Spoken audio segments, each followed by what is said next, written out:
В утренний час пик под пристальным вниманием инспекторов ДПС самый загруженный участок у въезда в город Магаз. Ждать нарушителей долго не пришлось.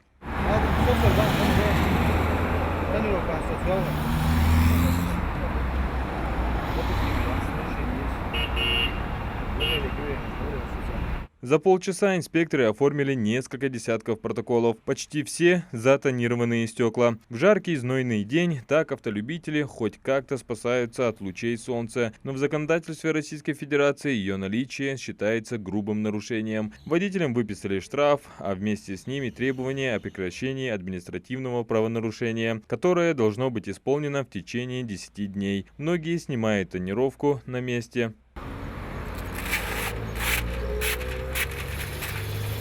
Помимо тонировки, часто встречаются случаи с подложенными номерами или вождением лицами автотранспорта без регистрации. Также нередко попадаются нарушители, которые не имеют права на управление транспортным средством. Сотрудники ГИБДД объясняют проведение рейдовых мероприятий высокой статистикой аварийности на дорогах Республики Ингушетия. Вот, например, кадры ДТП с летальным исходом. В первой половине мая текущего года 24-летний водитель, не имея прав на управление транспортным средством, наехал на опору линии электропередач. В результате столкновения одна из пассажирок скончалась на месте. Сам водитель и вторая пассажирка были доставлены в больницу. В текущем году совершено 75 ДТП, в результате которых погибло 24 человека и получили ранения 116 человек.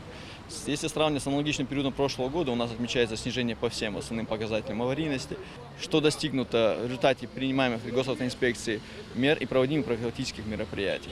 Основными видами ДТП остаются у нас столкновения, а также наезд на препятствия.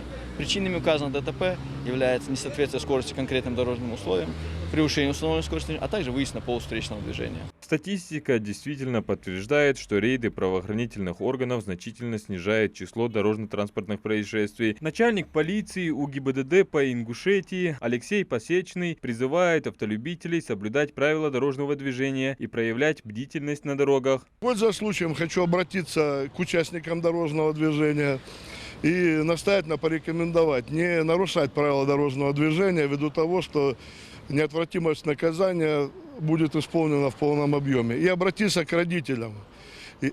Сейчас на территории республики мы имеем достаточно большое количество ДТП, в которых пострадали либо погибли дети.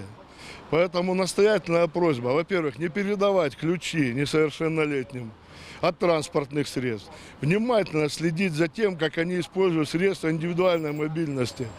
Мало того, что это достаточно травмоопасный вид транспорта, в Российской Федерации уже есть случаи гибели детей, использующих средства индивидуальной мобильности.